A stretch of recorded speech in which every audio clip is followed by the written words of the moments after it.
할렐루야. 여호와의 이름을 찬송하라. 여호와의 종들아 찬송하라. 여호와의 집 우리 여호와의 성전 곧 우리 하나님의 성전들에 서 있는 너희여 여호와를 찬송하라. 여호와는 선하시며 그의 이름이 아름다우니 그의 이름을 찬양하라. 아멘.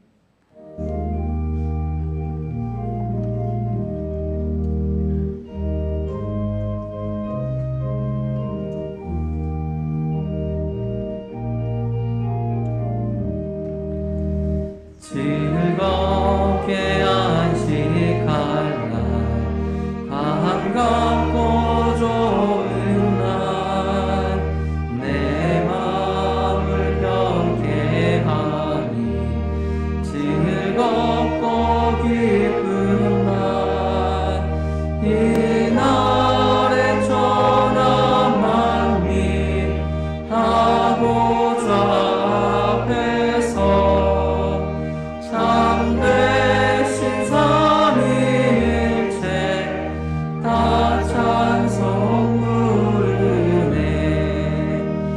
이날의 하늘에서 새 양식 내리네. 성회로 모이라고 종소리 울리네. 오늘의 밝은 빛은 온 세상 비치며 또 영생물이 흘러 시원케 하시네.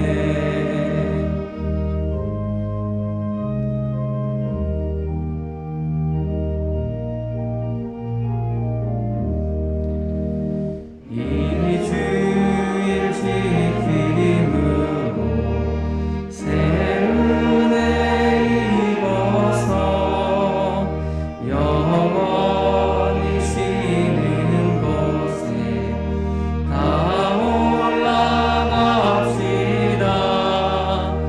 성부께 찬미하고 성자와 또 성령 참되신 삼위일체 다 찬송 부르세. 아멘.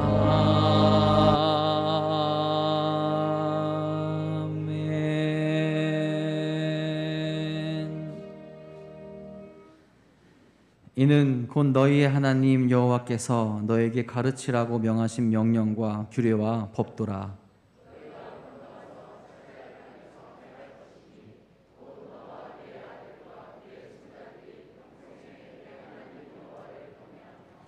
내가 너희에게 명한 그 모든 규례와 명령을 지키게 하기 위한 것이며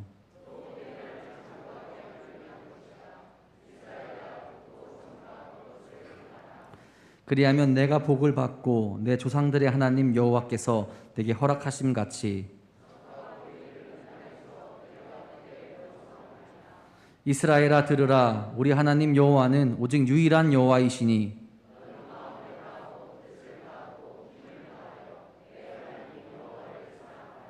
아멘. 아멘.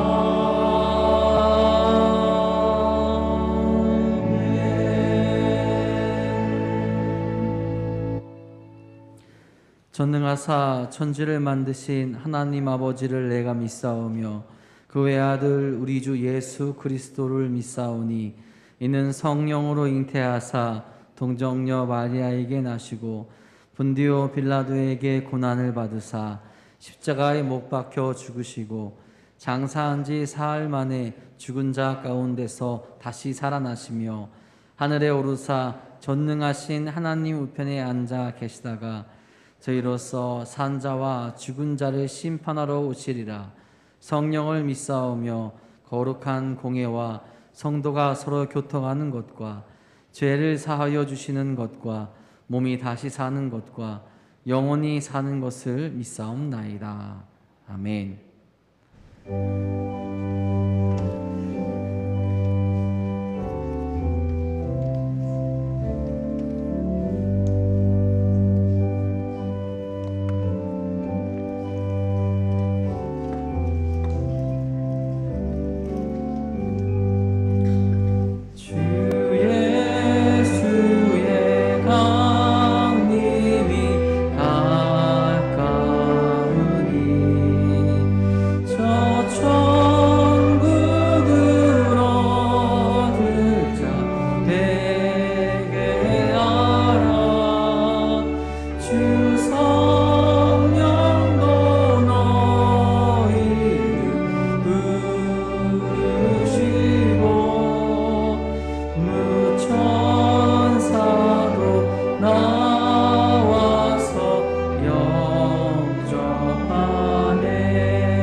사랑과 은혜가 늘 풍성하신 하나님 아버지 감사합니다. 늘 주님 앞에 서기에는 부족하지만 늘 저희를 십자가의 은혜로 붙들어 주시니 감사와 찬송과 영광을 돌립니다. 하나님 아버지, 이 죄인들에게 베풀어 주신 말로 형용할 수 없는 은혜를 매일 감사하며 매 순간 범사에 감사하며 찬양케 하여 주시옵소서. 이제 무더운 여름도 지나고 결실의 계절 초가을이 지나가고 있습니다. 곡식과 과일이 주님 섭리에 따라 열매를 맺고 여물어 가듯이 저희들의 신앙도 좀 더 성숙함으로 나아갈 수 있도록 도와주시옵소서. 저희 믿음 생활이 한 걸음 한 걸음 전진하는 믿음의 사람이 되게 하여 주시옵소서. 사랑의 하나님, 사회의 윤리와 정도가 무너지고 소중한 가정도 무너지고 있습니다. 부모는 자녀를 사랑하고 양육하고 자녀는 부모님의 은혜에 감사하며 사랑으로 서로를 섬기도록 역사하여 주시옵소서. 단위에 세우신 목사님 영육관에 강건하게 하여 주시옵고 그 말씀 증거하실 때 성령의 역사가 충만케 하여 주시고 그 말씀에 저희가 온전히 빚어지는 역사가 일어나게 하여 주시옵소서. 또한 찬양대의 귀한 직분을 감당하는 미가엘 찬양대원들 위에 함께하사 크신 은혜로 하나님의 성호를 찬양할 때 더욱 은혜가 넘치는 찬양이 되게 하옵소서. 소망 가운데 살게 하시는 주의 은혜를 감사합니다. 그 은혜를 날마다 찬양하며 살게 하여 주시옵소서. 예배 중에 임재하셔서 저희들을 주의 은혜로 인도하여 주시옵소서.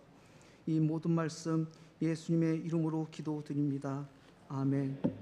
하늘에 계신 우리 아버지여, 이름이 거룩히 여김을 받으시오며 나라가 임하시오며 뜻이 하늘에서 이루어진 것 같이 땅에서도 이루어지이다. 오늘 우리에게 일용할 양식을 주시옵고 우리가 우리에게 죄 지은 자를 사하여 준 것 같이 우리 죄를 사하여 주시옵고 우리를 시험에 들게 하지 마시옵고 다만 악에서 구하시옵소서. 나라와 권세와 영광이 아버지께 영원히 있사옵나이다. 아멘.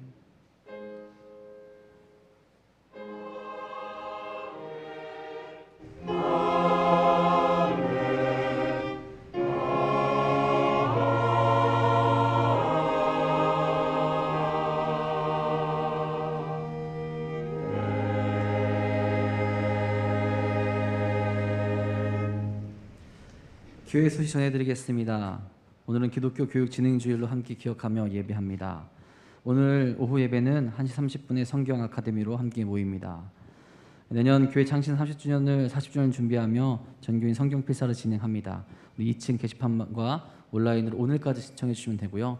자리가 얼마 남지 않았습니다. 빨리 아직 못하시는 분들은 예배 후에 신청하시기 바랍니다.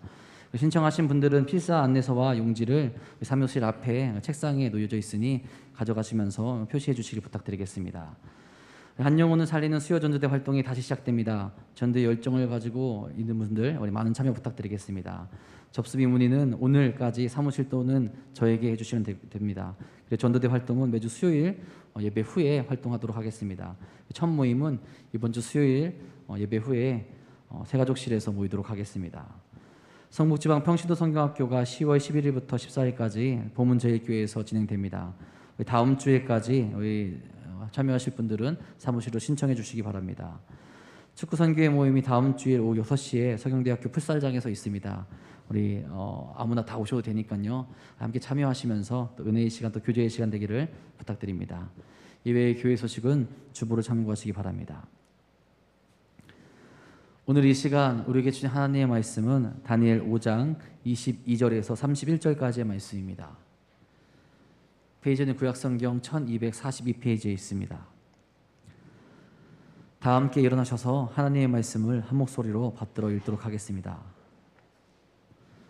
벨사살이여, 왕은 그의 아들이 되어서 이것을 다 알고도 아직도 마음을 낮추지 아니하고 도리어 자신을 하늘의 주제보다 높이며 그의 성전 그릇을 왕 앞으로 가져다가 왕과 귀족들과 왕후들과 후궁들이 다 그곳으로 술을 마시고 왕이 또 보지도 듣지도 알지도 못하는 금, 은, 구리, 새와 나무, 돌로 만든 신상들을 찬양하고 도리어 왕의 호흡을 주장하시고 왕의 모든 길을 작정하시는 하나님께는 영광을 돌리지 아니한지라.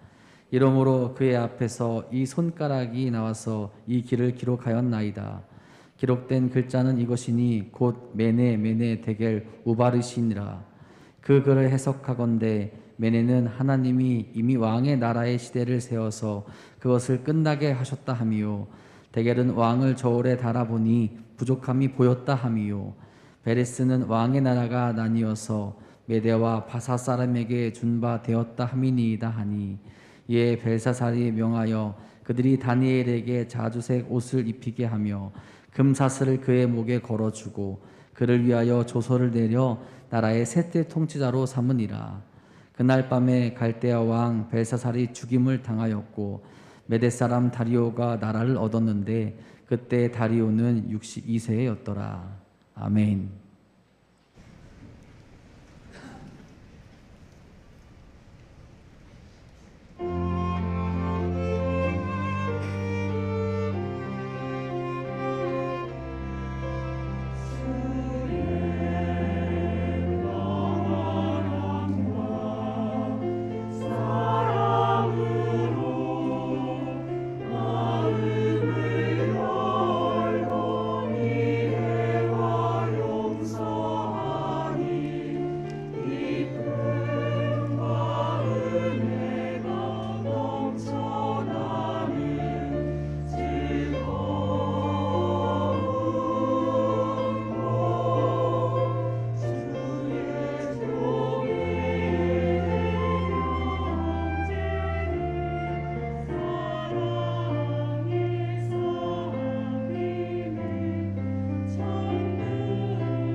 아멘. 기도하겠습니다. 하나님, 우리를 하여금 하나님을 알게 하시고 하나님을 믿게 하시고 하나님을 의지하며 살아갈 수 있는 귀한 복을 누리게 하심에 감사를 드립니다. 세상 다른 것에 소망을 두지 않고 하나님께 소망을 두고 세상 다른 것에서 안정을 찾는 게 아니라 하나님 안에서 참된 안정과 안식을 누리고 하나님이 주시는 참 기쁨을 누리며 살아갈 수 있는 귀한 복을 우리에게 허락해 주심에 감사를 드립니다. 주님을 예배하며 주 앞에 나온 사랑하는 성도들, 이 자리에 함께하지 못하지만 또한 영상을 통하여 한 마음과 한 믿음으로 하나님 앞에 예배하는 심령들, 하나님 저들을 기억하여 주시고 저들을 하나님 능력의 손으로 붙잡아 주옵시며 하나님의 선하신 사랑과 은혜로 저들의 삶을 충만하게 채워주시기를 간절히 바라옵고 원합니다.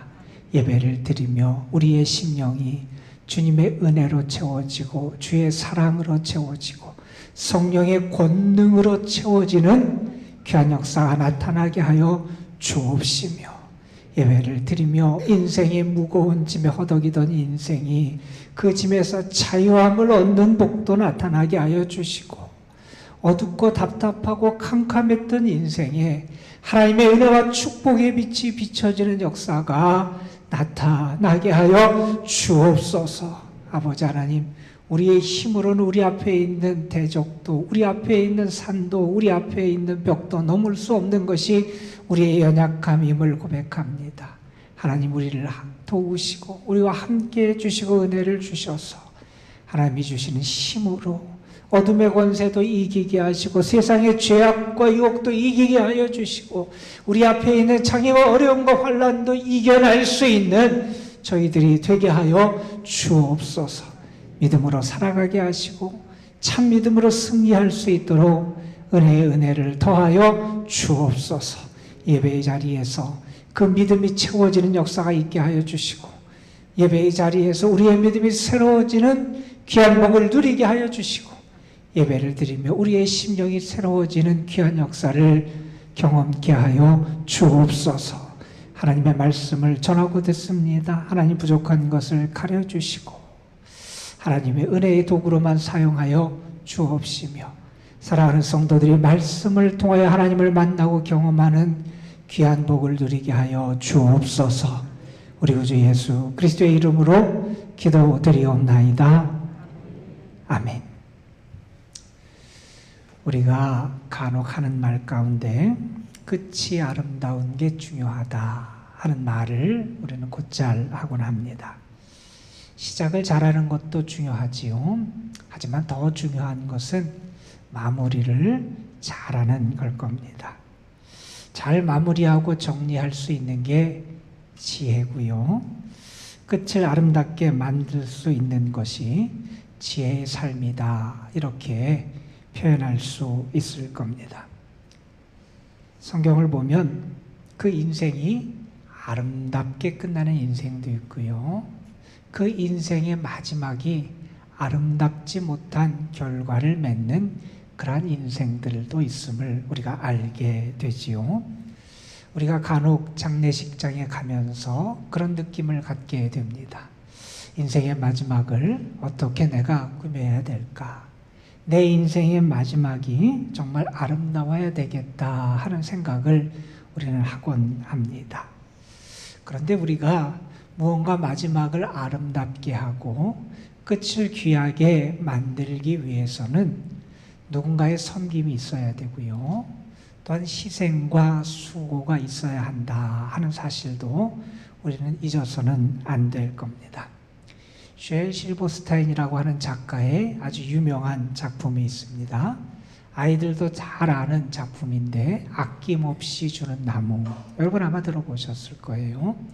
나무가 있고 한 소년이 등장을 하지요.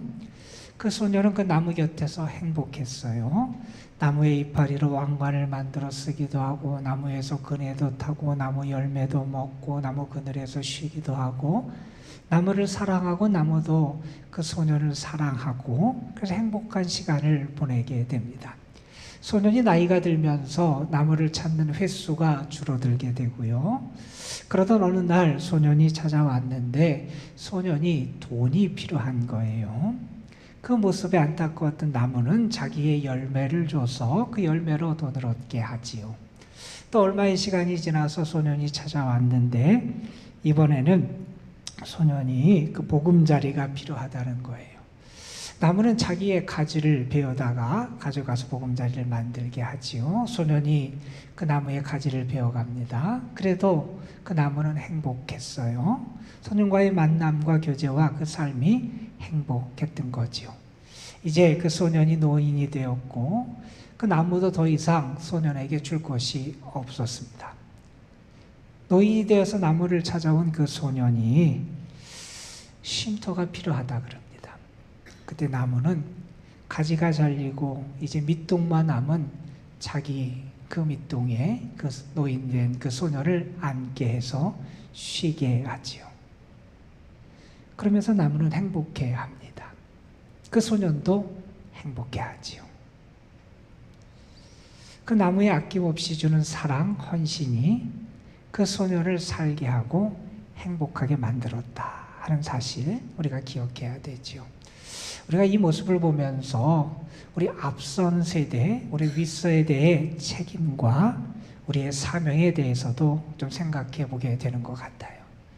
윗세대의 헌신과 수고와 사랑이 있어야 우리의 다음 세대들이 살아갈 수 있고 무언가 쉼을 얻을 수 있고 행복할 수 있다 하는 거죠. 그래서 우리는 우리 자신의 인생도 아름답게 만들어가고 우리 다음 세대를 위해서도 그들의 삶의 행복을 위해서 더 많이 희생하고 섬기는 그런 아름다운 결실을 맺어가는 삶을 살 것을 다짐해야 하는 그러한 책임도 우리에게 있는 것 같습니다. 우리나라의 개신교 선교사로 처음에 왔던 그 두 분의 선교사 가운데 우리 감리교 첫 번째 선교사가 아펜셀러 목사님이잖아요.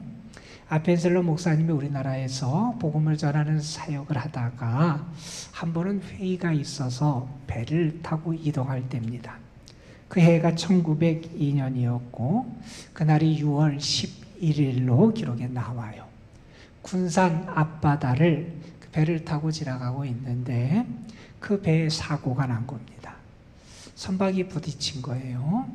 충돌해서 선박이 부딪히면서 배에 어려움이 생겼는데 그 배에 타고 있던 당시 이화학당에 다니는 여학생 둘이 바다에 빠지고 말아요. 아펜셀러 목사님이 그 모습을 보고 바다에 뛰어들게 돼서 우리 학생들을 구해내게 됩니다. 하지만 그때 아펜셀러 목사님은 자신의 목숨은 건지지 못하고 그 자리에서 하나님의 부름을 받게 됩니다. 그때 그분의 나이가 44살이었어요. 44살의 나이에 하나님의 부르심을 받게 됐던 거예요. 당시 그 소식을 들은 미국 분들이 아펜셀러의 그 순교에 대해서 아주 안타까워하면서 쓴 글 가운데 이러한 글이 있습니다. 아펜셀러는 총명하고 아주 똑똑한 사람이었습니다. 미국에서 얼마든지 장래가 보장된 사람이었습니다. 그가 낙후된 한국에서 죽은 것은 매우 슬픈 일입니다. 그의 죽음에 대해서 안타까워하면서 이야기한 가운데 아주 그 삶의 앞길이 창창했던 젊은이가 그 열악한 낙후된 한국에서 그렇게 목숨을 잃은 것이 안타깝다고 표현하고 있는 내용이죠. 그런데 우리는 압니다. 그 아펜셀러의 희생은 결코 헛되지 않았어요. 그분이 세웠던 배제학당을 통해서 또한 그분이 세웠던 정동제일교회를 통해서 우리 민족이 어려웠던 일제시대에 이 민족의 등불이 됐던 많은 우리 민족의 지도자들이 세워지게 됐고요.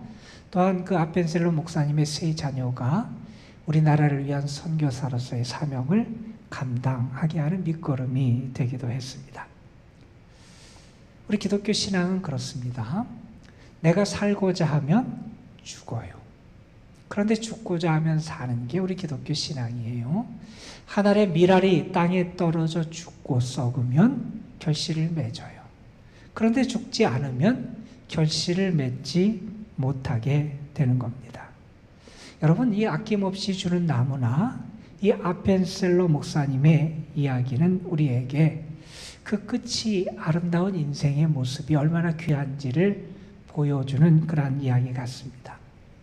저는 여러분의 삶도 끝이 아름다웠으면 좋겠고요. 여러분의 인생에서도 다음 세대를 위해서 아름다운 자취와 흔적과 그 유산을 남겨줄 수 있는 그런 삶이 되기를 간절히 소망합니다.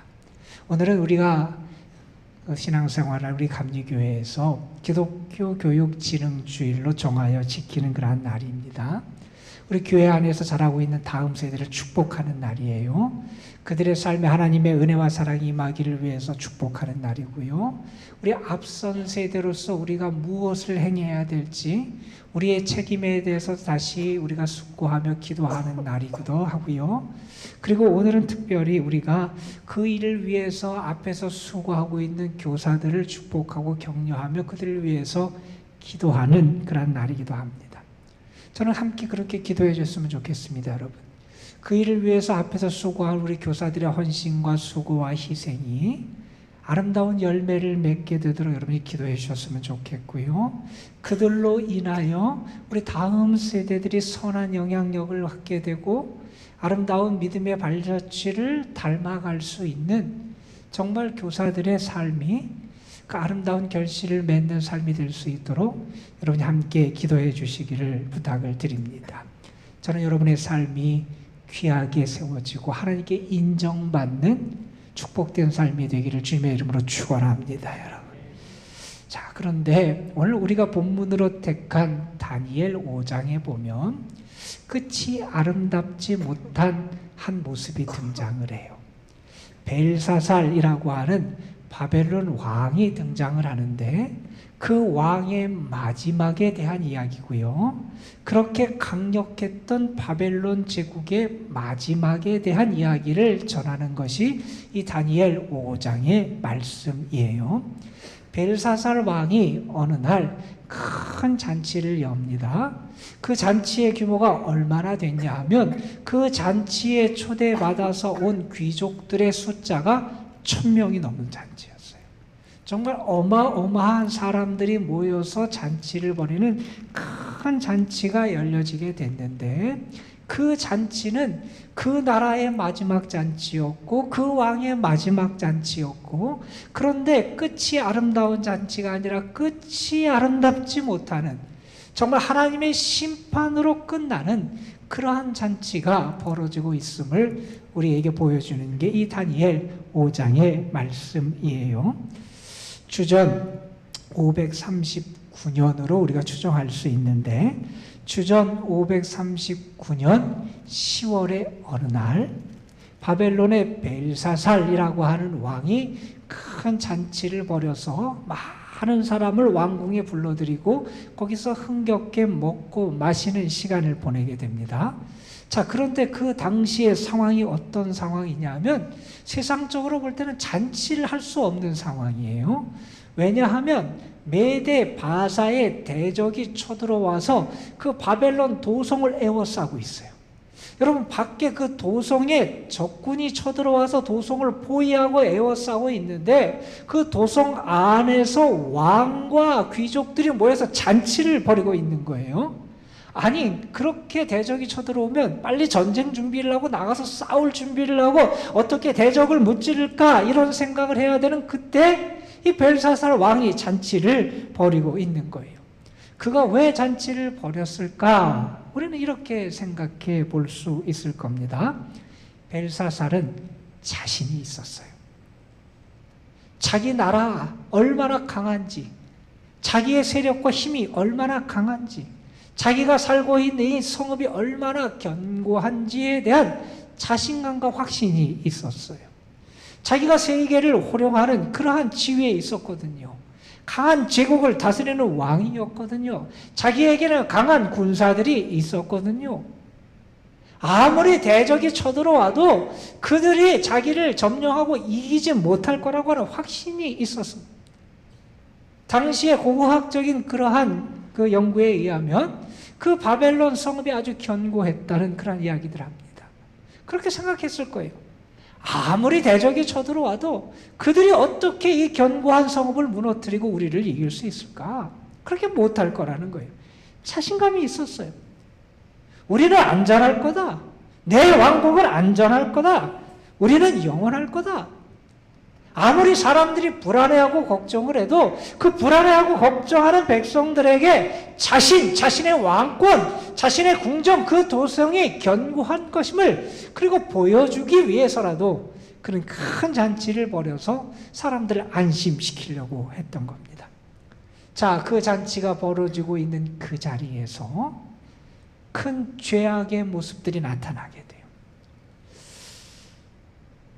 다니엘 5장 2절에 보면 이런 말씀이 기록되어 있습니다. 벨사살이 술을 마실 때에 명하여 그에 붙인 느부갓네살이 예루살렘 성전에서 탈취하여 온 금 은그릇을 가져오라고 명령하였으니 이는 왕과 귀족들과 왕후들과 후궁들이 다 그곳으로 마시려 함이었더라. 자, 지금 잔치를 벌이면서 자기의 세력, 자기의 힘이 견고하고 우리는 어떤 대적이 쳐들어와서 우리는 견고하고 우리를 이기지 못할 거라는 것을 보여주기 위해서 잔치를 벌이면서 거기서 먹고 마시면서 그들이 어떤 일을 하냐 하면 그 선왕이었던 느부갓네살 왕이 유다를 멸망시키면서 예루살렘 성전에서 가져왔던 기구들, 은그릇, 금그릇 같은 것을 가져오게 해요. 그리고 그것을 술잔으로 사용했다는 거예요. 여러분, 이 그릇들은 어떤 그릇입니까? 성전에서 하나님께 영광을 올려드리고 하나님을 예배하기 위해서 사용했던 그릇들이었어요. 아니, 하나님을 예배하는 그 그릇을 자기들의 술잔으로 사용하는 거예요. 하나님을 모독하고 그러면서 자기들은 뭔가 영원할 것처럼 착각하면서 자기들의 힘을 보여주는, 하나님을 모욕하는 그런 행위를 하고 있는 겁니다. 자, 그러한 이 벨사살 왕 앞에 다니엘이 등장을 하게 돼요. 그리고 다니엘이 그 나중에 하나님의 심판의 메시지를 해석해 주면서 그에게 말을 하게 되는데, 그 벨사살 왕의 잘못과 그의 죄악을 하나하나 고발하면서 이런 이야기를 합니다. 22절, 23절 오늘 우리가 읽은 말씀의 앞에 보면 이렇게 말합니다. 벨사살이요, 왕은 그의 아들이 되어서 이것을 다 알고도 아직도 마음을 낮추지 아니하며 도리어 자신을 하늘의 주제보다 높이고 그의 성전 그릇을 왕 앞으로 가져다가 왕과 귀족들과 왕후들과 후궁들이 다 그것으로 술을 마시고, 또 왕은 보지도 듣지도 알지도 못하는 금은 구리 새와 나무와 돌로 만든 신상들을 찬양하고 도리어 왕의 호흡을 주장하시고 왕의 모든 길을 작정하시는 하나님께는 영광을 돌리지 않았습니다. 지금 왕 앞에 찾아가서 다니엘이 왕의 죄악상을 하나하나 고발을 하는데, 뭐라고 고발하면 먼저 이런 얘기를 합니다. 왕은 지금 의도적으로 모든 것을 다 알면서도 죄악을 범하고 있다는 거예요. 무슨 얘기를 하냐면 그 선왕의 이야기를 합니다. 그 느부갓네살 왕이 교만하다가 하나님의 심판을 받게 되는데, 그가 7년 동안 왕의 자리에서 쫓겨나서 마치 짐승처럼 세상을 떠돌아다니면서 정신병자같이 그렇게 비참한 삶을 살아가는 7년의 하나님의 징벌을 받게 되는데, 하나님 앞에 교만하다가 당하는 그 심판의 모습을 다 알고도, 그러면서도 벨사살을 어떻게 했느냐? 자기의 마음을 낮추지 않았다는 거예요. 하나님 앞에 교만할 때 어떻게 되는지를 다 알면서도 그의 마음을 낮추지 아니하고 하나님 앞에 여전히 교만하게 자신을 높였다는 거예요. 이렇게 말하죠. 자신을 하늘의 주제보다 더 높이고 하나님보다 자신이 큰 힘을 가지고 있다고 착각하며 교만하게 행하는 거예요. 그 하나님을 모욕하는 일을 합니다. 하나님의 전에 하나님을 섬기는 것을 가져다가 술잔으로 썼다는 거예요. 우상을 섬기는 그러한 일을 했다는 거예요. 하나님이 주인이고 하나님이 다스리시는데, 여기 말 그대로 왕의 호흡을 주장하시는 분도 하나님이시고 왕의 모든 길을 작정하시고 인정하시고 다스리는 분이 하나님인데, 그 하나님을 찬양하고 경배해야 마땅한데 오히려 자기를 높이고 교만하여서 하나님을 모독하고 우상을 섬기는 그 죄악을 행했다고 그를 고발하고 있는 겁니다. 여러분의 삶이 복된 삶이 돼야 되고요. 여러분의 자녀손 다음 세대의 삶이 여러분의 믿음과 여러분의 삶 때문에 더 행복하고 복된 삶이 돼야 됩니다. 앞 세대가 잘못된 길을 가면 뒷세대가 따라하기가 너무 쉬워요. 여러분 여기 보세요. 벨사살, 그는 느부갓네살 왕이 걸어갔던 길을 걷지 않을 수도 있었어요. 그런데 느부갓네살이 교만하다가 하나님의 심판을 받은 그 길을 알면서도 닮아가는 거예요. 알면서도 따라가는 거예요. 그 길을 물리치고 하나님 앞에 겸손하게 하나님을 섬기는 그러한 길을 걸어갔어야 되는데, 앞세대가 잘못 가니 뒷세대가 그것을 따라서 잘못된 길을 가는 모습을 보여주고 있는 겁니다. 다니엘이 이런 얘기를 합니다. 벨사살이 지금 어떤 생각을 하고 있습니까? 자기는 힘이 있다고 생각했어요. 자기의 왕국을 안전하다고 생각했어요. 대적들이 포위해도 자기의 세력은, 이 나라는 무너지지 않을 거라고 자신했던 벨사살이었어요. 그럼 자기가 세계를 다스린다고 생각했습니다. 자기가 주인이라고 생각했습니다. 자기가 왕이라고 생각했습니다. 그 벨사살을 향해서 다니엘은 무엇을 선포하냐면 이러한 메시지를 선포합니다. 지극히 높으신 하나님이 사람의 나라를 다스리십니다. 분명히 알아야 된다는 거예요. 이 세상 나라를 다스리는 분이 누구냐? 하나님이심을 알아야 된다는 거예요. 역사의 주인이 누구냐? 하나님이심을 알아야 된다는 거예요. 그 하나님이심을 알 때 하나님 앞에 겸손할 수 있는데, 지금 이 벨사살 왕은 자기가 주인이고 자기가 힘이 있고 자기의 힘으로 자기의 세력이 영원할 것처럼 착각하고 있다는 겁니다. 여러분 분명히 기억하십시오. 우리의 삶의 주인은 하나님이십니다. 이 세상 나라를 다스리는 분은 하나님이십니다. 왕을 세우기도 하고 폐하시는 분은 하나님이십니다. 그걸 잊어서는 안 된다는 거예요. 왕이 우상을 섬깁니다. 그 죄악을 계속해서 다니엘은 지적을 합니다.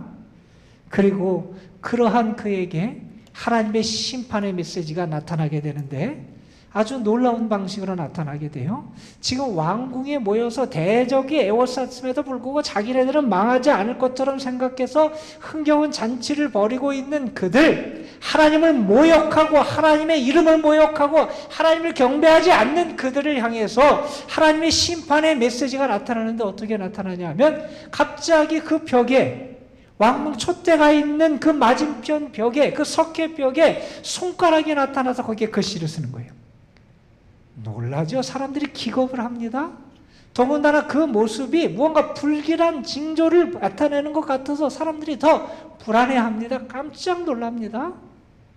오늘 말씀에 보면 다니엘이 그때 써진 글이 무슨 글인지를 이렇게 얘기하죠. 25절입니다. 메네 데겔 우바르신, 이런 글이 거기에 써지게 됐다는 거예요.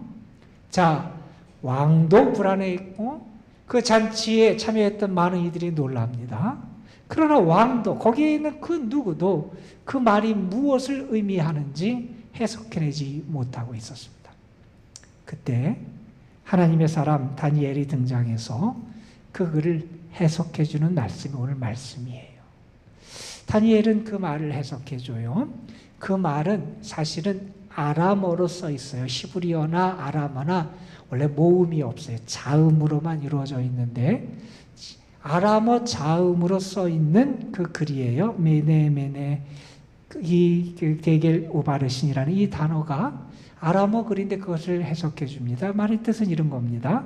메네라는 말은 뭐냐? 세어진다. 세임을 당한다는 거예요. 세어진다. 수동태예요. 그 다음에 데겔이라는 말은 저울에 달아진다라고 하는 의미입니다. 우바르신이란 말은 나누어진다라고 하는 의미예요. 자, 그 수동이니까 왕의 나라가 세어지고요. 왕이 하나님의 저울에 달아지고요.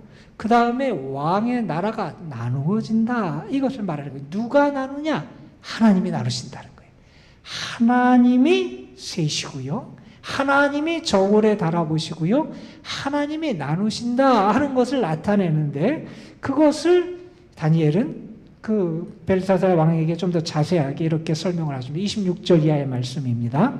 그 글을 해석하건대 메네는 하나님이 이미 왕의 나라의 시대를 세워서 그것을 끝나게 하셨다. 자, 무엇을 말하느냐? 하나님이 왕의 나라, 왕의 연수, 이 제국의 연한에 대해서 세해 보셨다는 거예요. 하나님이 세해 보셨는데 이 나라와 왕의 연한이 더 이상 계속되지 않는다는 거예요. 끝난다. 하나님의 심판이 임할 거라는 거예요. 그 다음에 또 말합니다. 27절에 보면 데겔은 왕을 저울에 달아보니 부족함이 보였다입니다. 하나님이 왕을 저울에 달아보니 더 이상 왕으로서는 존재해서는 안 되는 미달의 사람이라는 것이 판명이 났다는 거예요. 그래서 하나님이 심판하신다는 거예요. 그리고 말합니다. 28절에 베레스는 왕의 나라가 나뉘어서 메대와 바사 사람들에게 준바되었다. 하나님께서 이 나라를 이제 나누셔서 다른 나라의 통치를 받게 하신다. 하나님의 심판이 임할 것임을 그에게 선포해 주게 됩니다. 자, 여러분, 우리의 삶에서 우리가 분명히 기억해야 될 게 있어요. 하나님은 하나님의 때가 되면 분명히 하나님의 심판의 역사를 행하신다는 거예요. 우리가 이 사실을 잊어서는 안 됩니다. 지금까지 하나님이 침묵하고 계신 것 같았어요. 그런데 하나님의 때 하나님께서 하나님의 말씀을 선포하세요. 하나님이 숨어 계신 것 같았어요. 그러나 하나님께서 그 교만한 자를 심판하실 때 그에게 심판의 메시지를 분명하게 선포해 주신다는 거예요. 여러분, 유다 백성의 입장에서 한번 생각해 보세요. 하나님을 섬기던 사람들이 바벨론의 포로로 끌려갔어요. 하나님을 섬기던 예루살렘 성전에서 그렇게 귀하게 쓰던 하나님을 섬기는 도구들이 그 이방 사람들, 그들의 술잔이 됐던 것을 보면서 그들이 어떤 마음을 가졌을까요? 그들의 서러움, 울분이 얼마나 컸을까 한번 생각해 보세요. 하나님이 그들의 울부짖음과 그들의 절망과 그들의 서러움을 분명히 끊고 심판하실 때가 분명히 있다는 거예요. 오늘 말씀 우리에게 그것을 보여줍니다. 여러분, 우리가 잊지 말고 기억해야 될 것은 하나님이 우리를 달아보실 때가 있다는 거예요. 그 마지막에 여러분의 모습이 어떤 모습을 과연 지니게 될까 하는 것을 우리는 생각하며 살아갈 수 있어야 한다는 겁니다. 여러분, 여기 벨사살과 그의 귀족들이 벌였던 잔치는 그 잔치 다음이 더 행복하고 아름다운 열매를 맺는 잔치가 아니라 멸망과 심판으로 끝나는 잔치였어요.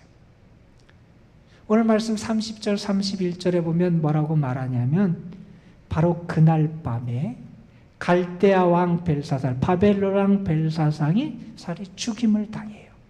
하나님의 심판을 받게 돼요. 그리고 다리오가, 메대 사람 다리오가 그 왕국을 차지해서 다스리게 돼요. 벨사살은 자기가 힘이 있는 줄 알고 자기 힘으로 사는 것 같고 자기가 영원할 것처럼 착각하며 살았어요. 그래서 하나님을 모독하는, 왕국이 위기 앞에 있음에도 불구하고 자기의 나라가 영원할 것처럼 착각하며 잔치를 벌이는 그러한 모습을 보여줬어요. 그러나 그 잔치는 심판의 잔치였고요. 멸망으로 끝나는 잔치였고요. 끝이 아름답지 못한 잔치였어요. 여러분, 저는 여러분의 삶이 그 마지막에 아름다운 삶이 되시기를 주님의 이름으로 축원합니다. 여러분의 삶이 끝이 아름다운 잔치가 되어야 되지 않겠어요? 여러분도 그래서 행복하고 여러분의 삶의 모습을 보면서 여러분의 자녀손들이 선한 영향을 받고 보다 더 행복한 길로 나아갈 수 있는 그런 믿음의 삶을 살아가야 하지 않겠습니까? 저는 여러분의 삶이 아름다운 삶의 마무리를 할 수 있는 삶이 되기를 소망하면서 여러분에게 두 가지 부탁을 드립니다.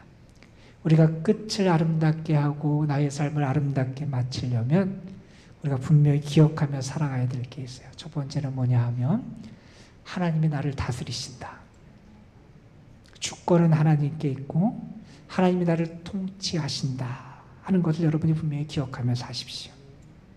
하나님은 우리의 모든 것을 아시는 하나님이세요. 우리의 안고 선물 아세요. 우리의 생각을 아세요. 우리의 말도 아세요. 우리의 모든 것을 아시는 하나님이 우리를 다스리고 우리를 통치하세요. 우리는 그 하나님의 다스림과 통치를 받고 살아가요. 그런데 여러분, 하나님의 다스림과 통치를 받는다는 것은 우리에게 정말 행복한 일입니다. 왜냐하면 그 하나님의 돌보심 가운데 우리가 살아가기 때문에 그런 겁니다. 하나님이 나를 다스리신다. 하나님이 나를 다스리신다. 나의 삶은 하나님의 돌보심의 은혜 가운데 있다 하는 사실을 늘 기억하며 살아가시기를 바랍니다. 그리고 한 가지 더 부탁을 드립니다, 여러분. 우리에게도 하나님이 우리의 삶을 저울에 올려놓으실 때가 있다 하는 사실을 여러분 잊지 말아야 합니다. 우리가 하나님 앞에 설 날이 올 거라는 거예요. 그때 나의 삶이 어떤 판결을 받을까? 여러분, 우리가 그것을 늘 생각하며 살아갈 수 있어야 한다는 겁니다. 그런 얘기가 있어요. 다이아몬드가 진짜인지 가짜인지를 어떻게 아느냐? 똑같이 생긴 다이아몬드가 있다면 그것이 진짜인지 가짜인지를 어떻게 아느냐? 그냥 이렇게 보면 잘 모른다는 거예요. 그런데 어느 거래에 보니까 이런 얘기가 있어요. 물 속에 넣어보면 달라진다는 거예요. 물에 들어가면 가짜 다이아몬드는 그 빛이 그냥 보통 때 밖에서 볼 때와 달라진다는 거예요. 그런데 진짜 다이아몬드는 물 속에서도 그 빛이 여전히 찬란하게 빛난다는 거예요. 물 속에서도 그것이 달라져요. 그런데 하물며 하나님의 저울 앞에서 분명히 판결이 날 거예요. 의인과 악인, 죄인과 의인이 판결이 날 거예요.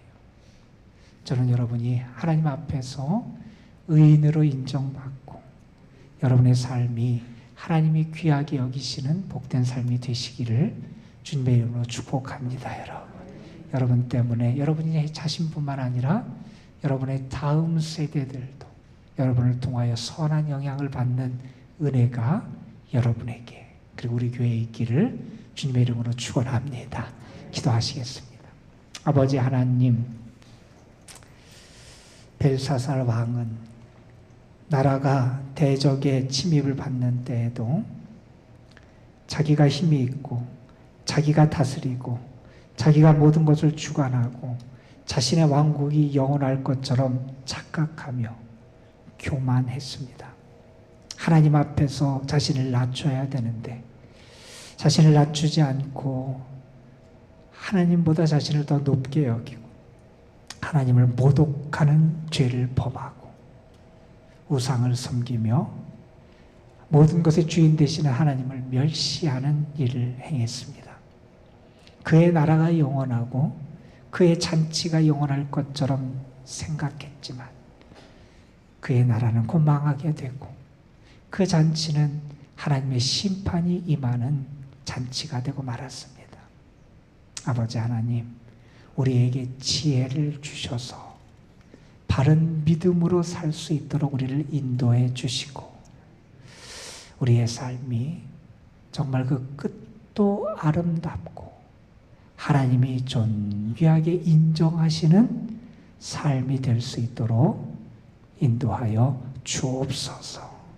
우리에게 믿음의 믿음을 더하여 주셔서 하나님의 다스림을 믿게 하여 주시고 하나님의 돌보심의 은혜 가운데 살아가는 그 행복을 저희들이 누리게 하여 주시고 무엇보다도 하나님의 심판대 앞에 설 날을 생각하며 더 겸손히 더 감사하며 더 하나님의 뜻을 행하며 살아갈 수 있는 신실한 신앙인들이 되게 하옵소서. 우리 구주 예수 그리스도의 이름으로 기도드리옵나이다. 아멘. 예, 제가 몇 가지 광고를 좀 드리겠습니다. 주보 우리 교우 소식란에 보면 우리 지난 월요일에 우리 송우석 권사님 어머님이 하나님의 부르심을 받으셔서 지난 주간에 장례를 잘 마쳤습니다. 그리고 위로해 주시고 방문해 주시고 기도해 주시고 함께해 주신 모든 분들에게 우리 유가족들을 대신해서 제가 감사의 말씀 전하겠습니다. 우리 송 권사님 그리고 김남주 집사님 같이 일어나시죠. 예, 수고 많으셨고요. 여러분 예배 후에 같이 인사들 나눠주시기 바랍니다. 예, 감사합니다. 우리 반가운 분이 계셔서 소개합니다. 예전에 우리 교회 다니셨고 또 미국에 간지 벌써 꽤 오래되셨는데 우리 양규영 권사님, 오경숙 권사님 두 분이 오늘 방문하셨어요. 우리 고국에 방문하셨는데 내일 출국을 하신다네요. 아주 2주의 짧은 일정인데 그래도 우리 함께 교회 방문하셔서 함께 예배를 드리게 됐습니다. 잠깐 일어나세요. 우리 두 분. 예. 양규영 권사님, 또 권사님 우리 함께 우리 박수로 환영하겠습니다.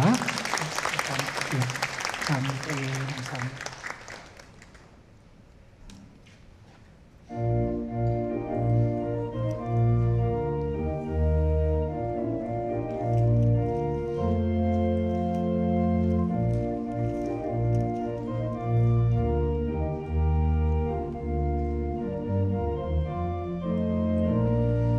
주 어느 때 다시 오실는지 아는 이가 없으니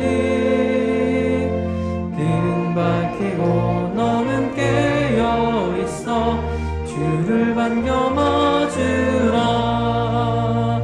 주 안에서 우리 몸과 마음이 깨끗하게 되어서 주 예수님 다시 오실 때에 모두 기쁨으로 맞으라. 주 오늘에 다시 오신다면 부끄러움 없을까. 잘하였다 주님 칭찬하며 우리 맞아주실까. 주 안에서 우리 몸과 마음이 깨끗하게 되어서 주 예수님 다시 오실 때에 모두 기쁨으로 맞으라. 주 예수님 맡겨주신 일에 모두 충성 다했나. 내 마음속에 확신 넘칠 때에 영원한 식 없겠네. 주 안에서 우리 몸과 마음이 깨끗하게 되어서 주 예수님 다시 오실 때에 모두 기쁨으로 맞으라.